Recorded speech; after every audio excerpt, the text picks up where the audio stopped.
What's up everybody and welcome back to the channel. Manchester United are back in action again in the Premier League. Match day 23 up against Arsenal at the Emirates Stadium, 4:30 p.m. kickoff tomorrow. Manager of Arsenal is of course Mikel Arteta. So earlier on in the season, unfortunately Manchester United did lose 1-0 at Old Trafford, which I thought we were unlucky not to get anything from that game. Definitely the first game of the season, way back in August last year. I definitely think we played pretty well and we deserved at least a point out of that game, but unfortunately, we didn't get anything from that game. And if you remember, Arsenal scored from a corner, like they always do. But yeah, in terms of some insights for this match, Arsenal have won each of their last 4 Premier League games against Arsenal have won each of their last 4 Premier League home games against Manchester United, the longest winning run against them by any side in the competition. The last team to win 5 in a row in the league were West Brom between 1976 and 1980. Manchester United are winless in their last 6 Premier League games against Arsenal, drawing 1 and losing 5. They've never gone 7 in a row without a win against the Gunners in their league history. And Arsenal are looking to complete their 5th Premier League double over Manchester United after 1997-98, 2001-02, 2006-07 and 2023-24. They've won 1-0. They won 1-0 at Old Trafford in the reverse fixture, but have only won both league meetings with the Red Devils without conceding in 1901-02 in the second tier. And Arsenal's last 2 Premier League games have both finished 0-0, with West Ham in December 2015, the last team to have 3 consecutive goalless draws. Overall, there have been 12 instances of a team drawing 0-0 in 3+ Premier League games in a row, with the Gunners responsible for 3 of those, 4 in February 2009, 3 in September 1998, and 4 in October 1993. And also, finally, since the departure of Ruben Amorim, Manchester United rank first in the Premier League for XG, 4.81, shots attempted with 41, and shots on target 17, and have the best XG differential of plus 4.12 and the best shot difference of plus 27. So there's some stats for you, some match facts. In terms of some recent form for Arsenal, they're on a good run of form right now in terms of, they're in all competitions. They're obviously through to the next round of the FA Cup. They beat Chelsea, they're through to the next round of the FA Cup by beating Portsmouth 4-1. They also beat Chelsea in the EFL Cup semi-final first leg 3-2. They also beat Inter in the Champions League 3-1, their most recent game. But in the league, they are coming away with 2 consecutive 0-0 draws. They drew to Forest away from home 0-0, and then before that, they drew to Liverpool at home 0-0 as well. And but before that, they managed to beat Bournemouth 3-2. They beat Aston Villa 4-1, and they beat Brighton 2-1 as well. So they are unbeaten at home in the Premier League, and of course, in terms of overall Premier League standings, they've lost 2 games all season. In terms of some Arsenal team news, Havertz, Hincapié and Calafiori are doubtful for the game. So this is how I think Arsenal are going to be lining up tomorrow. Raya and Net, of course, White, Saliba, Gabriel and Timber making up the back 4. Odegaard, Zubimendi and Rice making up the 3 in midfield. Then a front 3 of Saka, Gyökeres and Trossard up front. So how do Arsenal like to play? In terms of attacking in possession, they number 1, positional play. Arsenal use strict spacing between the lines and zones to create overloads and passing triangles, especially on the left side. And number 2, they use a 3-2 build-up shape, often build with 3 centre-backs, 2 centre-backs and an inverted full-back and 2 midfielders ahead, providing stability and central control. Number 3, inverted full-backs. Full-backs step into midfield, helping dominate central areas and progress play through the middle. Number 4, high and wide wingers. Wingers hold their width to stretch the pitch. Isolate fullbacks 1v1 and open half spaces for midfield runners. Number 5, controlled, patient progression. So emphasis on circulation and structure rather than chaos. Arsenal probe until the right moment to attack the box with multiple runners. So in terms of defending without possession, number 1, high press with triggers. Arsenal press aggressively when cues appear, like a poor touch, back to goal, sideline traps rather than constant pressing. They use a 4-4-2 or a 4-2-3-1 pressing shape. The striker and attacking midfielder form the first line, cutting passes into midfield. Number 3, compact vertical distances. Lines stay close together to deny space between midfield and defence, forcing opponents wide. Number 4, counter pressing.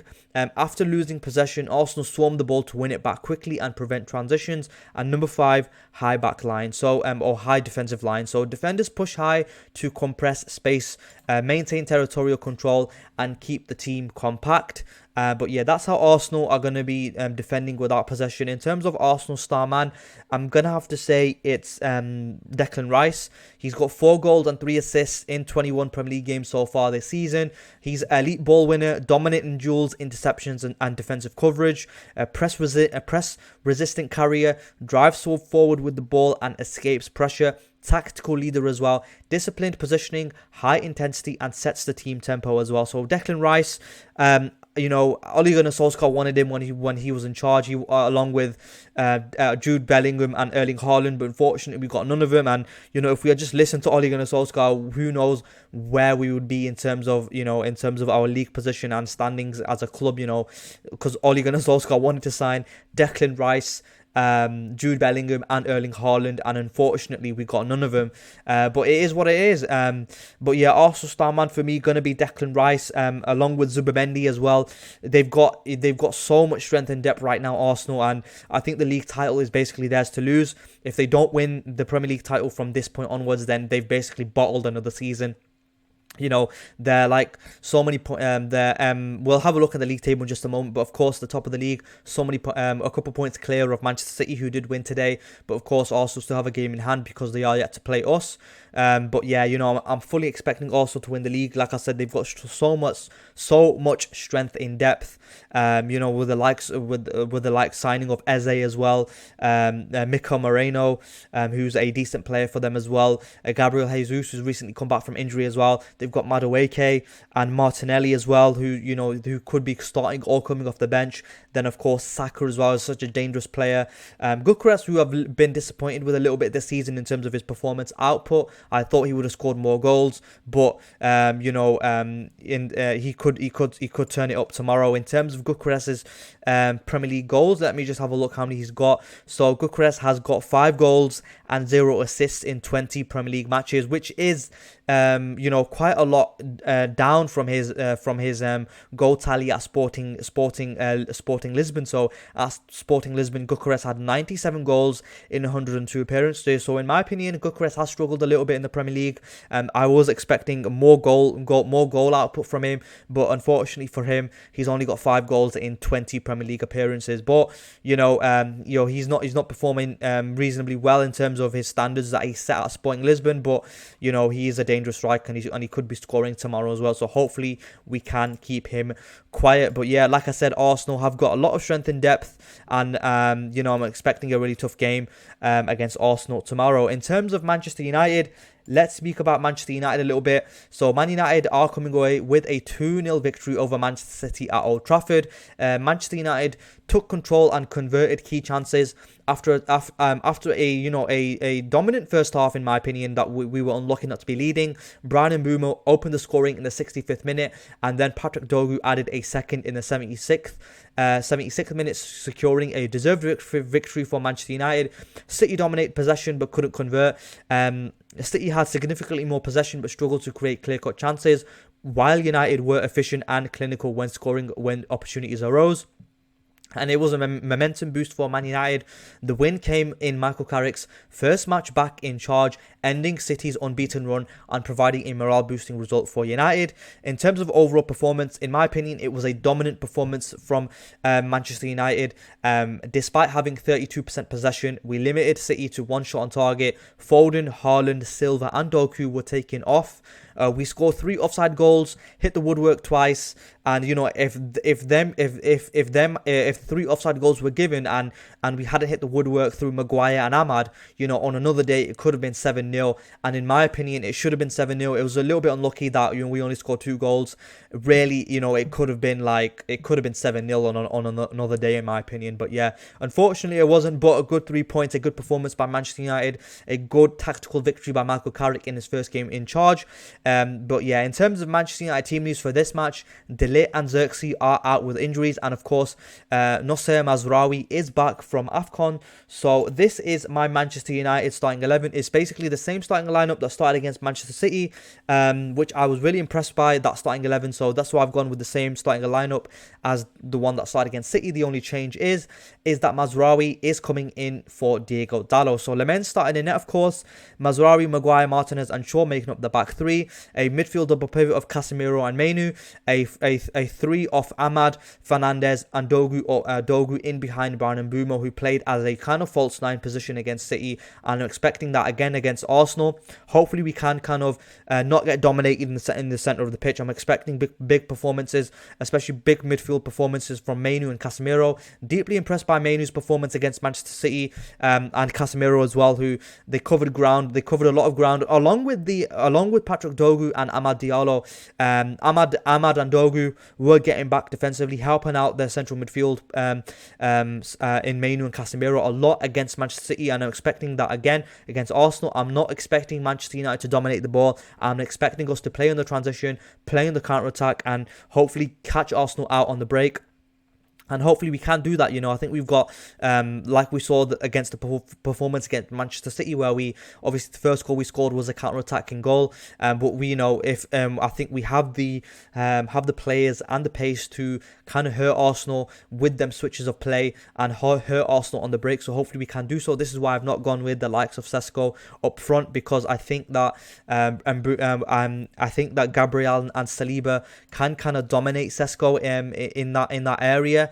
You know, Gabriel and Saliba are probably the Premier League's best partnership that we've seen, you know, and most consistent partnership, especially in the past couple of seasons. So that's why I've not gone with Sesko up front, but that's why I've gone with the same starting 11 that started against Manchester City. So in terms of Manchester United star man, but I have to say it's Bruno Fernandes again, in my opinion. Despite being out injured for a couple of games, Bruno still has the most chances created in the Premier League with 62, and you know, he was creating chances playing in the midfield double pivot as a defensive midfielder. Now he's obviously gone back into the number 10 position, and he's creating more and more chances from that position still. So hopefully Bruno Fernandes can have a really productive game and provide countless opportunities and create countless chances for our attacking players. But yeah, that's United star man. In terms of how Manchester United beat Arsenal, number 1, exploit quick transitions and counterattacks. Like I mentioned, United should absorb pressure and hit Arsenal on the break, using pace from wide attackers and direct passes forward to catch Arsenal's high defensive line out of position. Number 2, win midfield duels and disrupt Arsenal's rhythm. A strong midfield performance from the double pivot from Mainu and Casemiro with energy and aggression can prevent Arsenal from controlling possession and force them into rushed passes. Number 3, pressure Arsenal's build-up selectively. Instead of constant pressing, United should press in triggers, early touches, side backs receiving to force errors and win the ball in advanced positions.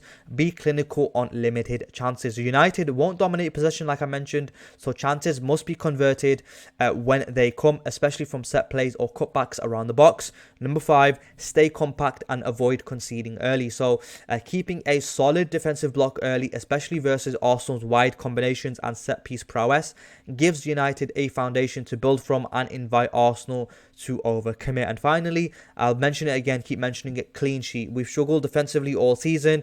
Arsenal have so many dangerous players who can hurt us, not just on the break but in settled possession as well. We have to be careful of their counter-attack because they've got pace, which they could hurt us by, but also, you know, in settled possession, like I mentioned, you know, they can literally create a goal out of nothing. They can score from set pieces as well. They can score from corners, throw-ins, free kicks. You know, Arsenal are a very dangerous side, and there's no surprise that they are top of the league. They have been the best team all season. And I think it's going to be a tough game tomorrow. But you know, if we can keep a clean sheet, then we have a chance of winning the game. But yeah, in terms of the league table, let's take a quick look at the league table before I give my score prediction. So this is the league table right now. Liverpool are playing Bournemouth. Liverpool are losing that game as well. Bournemouth are winning 2-1. So if that stays the same, Liverpool would, you know, be still on 36 points with a win. You know, if Liverpool lose, of course, Manchester United would move to 38 points. And obviously, with 38 points, we would be moving inside the top four. And you know, and I think that's where we want to be. We want to be finishing inside the top four. We have a great opportunity to be finishing, you know, possibly inside the top four if Liverpool do lose. But yeah, I think it's going to be a tough game tomorrow. Arsenal with a win would move to 53 points. So Arsenal would be 7 points clear of Manchester City if they were to win. I think this is Arsenal's league title to lose. You know, if Arsenal don't get over the line, then they'll probably never win a league title. You know, they should be winning the league title this season. They've you know, they've been the most consistent team defensively. They've been absolutely solid. They've conceded 14 goals all season. You know, they've kept the most clean sheets in the league as well. In terms of their home form, let's have a look at the home form. They are unbeaten at home, only drawing twice. I think they draw to, I forgot who they drew to, but they drew to Liverpool recently as well, and I forgot the other team which they drew to. But you know, they are unbeaten at home in 11 games. They've conceded only 5 goals at home, so you know they are really, really good at home. I think it's going to be a tough game tomorrow. You know, I'm not sure if United are going to be able to come away with all 3 points. But yeah, with a win, like I said, we would move to 38 points, possibly breaking into the top 4. And Arsenal with a win would move to 53 points, possibly moving 7 points clear. 7 points clear of Manchester City. And of course, personally, I don't want Arsenal. I don't want Arsenal to win the league. I don't want Manchester City to win the league. I would personally have Aston Villa winning the league, but I don't think Aston Villa are going to be winning the league. I think this is Arsenal's league to lose. I think if they blow it from here, then it's going to be a monumental kind of breakdown by Arsenal, because you know, they've been performing well all season. They've been performing well in the Champions League. You know, the top of the Champions League group. They're in the EFL Cup, League Cup semi-final. They're also through to the FA Cup 4th round. They're top of the league. I think Arsenal right now are having a fantastic season, and you know, they could be winning a couple of trophies this season. You know, I think the league definitely is Arsenal's to lose. And like I said, if they blow the league from here, then literally then it's just a monumental mess up by Arsenal. They should be winning the league in my opinion, but like I mentioned, hopefully, you know, I would rather Aston Villa win the league than Arsenal or Manchester City. But yeah, that's just my opinion. And obviously, if Aston Villa do win the league, I'm going to be going to their parade. Don't you worry about that. But in terms of my score prediction for the game tomorrow, I'm going to go for a Arsenal 2-0 win. I don't think Manchester United have the capabilities to be beating Arsenal at the Emirates, especially with how strong Arsenal are at home. They can score at any time, and they can sit as well after they're scoring. And if Arsenal do score the first goal, that I don't think Manchester United are going to have the capability to break them down. So that's why I'm going for a 2-0 Arsenal win. Saka and Gyökeres to score for Arsenal. But hopefully I'm proven wrong. Hopefully Manchester United can come away with all 3 points. Anyway, if you enjoyed this video, leave a like, comment, and subscribe, and I'll catch you after the match.